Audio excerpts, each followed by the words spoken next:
Je vais le dire. Je vais le redire. Et ça va vous faire rire. Ça rime, je sais. Mais la Ligue des Champions, c'est les détails. Je sais que ça vous fait rire quand je dis ça. Mais c'est la vérité. C'est la vérité. Mais pourquoi je vous dis ça? Parce que le match, il commence. T'as un PSG qui fait un début parfait. 1-0. Un penalty obtenu. Et là, tu rates ton penalty. Tu domines. T'encaisses un but. En Ligue des Champions, quand il y a un plateau devant toi, il faut le prendre. Si tu le prends pas, derrière, tu tombes. Di Maria, habituellement, quand il n'y a pas Neymar et Mbappé, c'est lui qui porte l'équipe. Dans ce match-là, il était bien parti pour le faire. Le penalty, c'est ce qui a un petit peu chamboulé son match et le match. À 2-0, ça y est, ils sont étriqués. Ils étaient morts dans le film, les Leipzig. Ils étaient morts, Leipzig. C'était presque à l'image du match qu'il y avait pu avoir lors de la demi-finale. Je crois que c'était la demi. C'était la même chose. Il y aurait pu avoir un 3-0 derrière et tu te dis ce match nous a posé aucun problème. Si t'es un supporter du PSG ou un joueur. Et derrière, tout est chamboulé. Tu te fais égaliser. T'as Navas qui te fait un arrêt.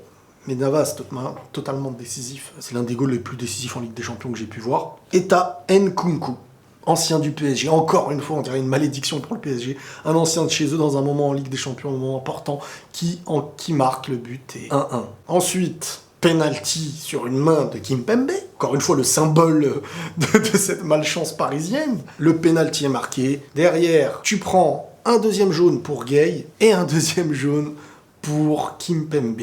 Alors Kimpembe, pour moi, sa faute, elle peut être totalement évitée. Tu perds au score, ça y est, c'est les dernières secondes. Bon, la frustration et tout dans le moment présent, je peux comprendre. Mais tu pénalises un match prochain en étant absent. Maintenant, on va revenir sur Di Maria quelques secondes. Di Maria, quand il n'y a pas Neymar et Mbappé, dans sa tête, il se dit que c'est moi le leader. Et ça a très très bien marché à plusieurs reprises. Donc, le penalty, il le prend. Même si c'est un gars qui a raté beaucoup, je crois, sur 3 penaltys, il n'en a mis qu'un. Donc le gars n'est pas un tireur en réussite. Mais il n'y a ni Neymar ni Mbappé. Vous pensez que lui, il va dire non, vas-y, Keane, prends-le, marque, vas-y, ça va te mettre en compte. Mais non, il se voit en tant que leader. Il aura que très peu de moments pour pouvoir avoir ce moment où le chemin est libre pour être leader temporairement. Il va le prendre, ce moment. Il va jamais laisser quelqu'un d'autre tirer. Donc, pour toutes les personnes qui disent il aurait dû laisser, j'allais dire Roy Keane, il aurait dû laisser Moïse Keane et tout ça. Non, on sait très bien qu'il allait le prendre. Donc, ça sert à rien de vouloir changer l'histoire. Le problème, il est que, pour vous dire les choses comme je les pense, Tuchel, pour moi, il a envie de se faire virer. Il a envie de se faire virer, qu'on lui paye son licenciement. On lui dit, voilà, tiens, cadeau.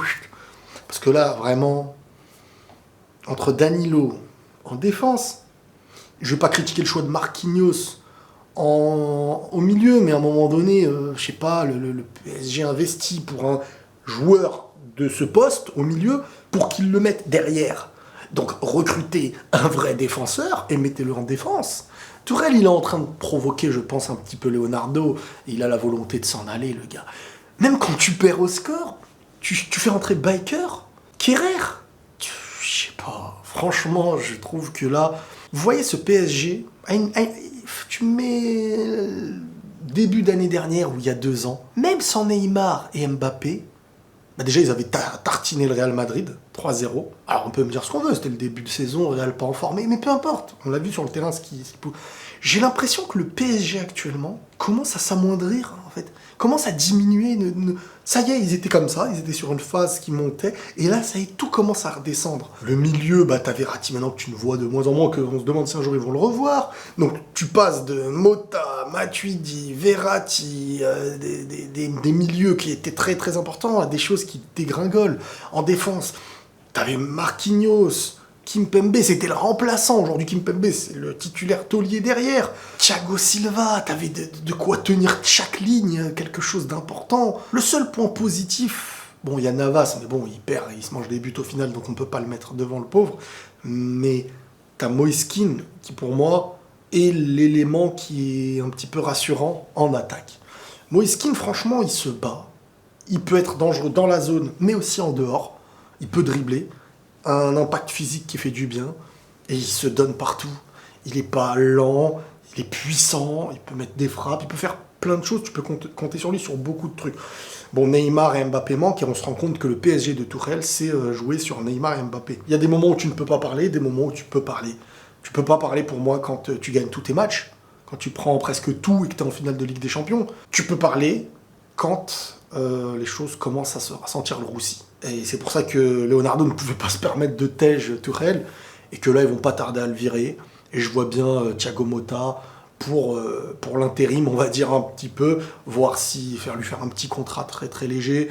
Si ça prend, faire grandir les choses avec lui. Sinon, derrière, prendre un coach qui conviendrait, un coach expérimenté, habitué au grand. Parce que c'est inquiétant, là, la phase de groupe du PSG. En plus, le Manchester, ils ont perdu. C'est pour vous dire, je pense pas que ce soit une très bonne nouvelle, en fait, la défaite de Manchester. Il valait peut-être mieux que Manchester tape tout le monde de son côté pour que les autres aient moins de points et donc tu as un seul leader et toi tu prends la deuxième place s'il faut la prendre, qu'au final, les voir perdre, donc faire grandir d'autres dans le groupe et être tous presque au même nombre de points, parce qu'un futur prochain faux pas, je sais pas si ça se dit, mais un prochain faux pas, et t'es à 2 doigts d'être 3e ou peut-être même 4e si les choses se passent vraiment mal dans un moment où t'as des blessés ou qu'est-ce que tu veux faire. C'est pour ça que je dis que parfois dans un groupe, il vaut mieux que le premier assure sa première place en ayant tué tout le monde, et que toi, à la deuxième place, il te suffit d'une victoire venue nulle part, et que ça y est, les autres, ils ont pas de quoi concurrencer la première place ou la deuxième, que tout le monde peut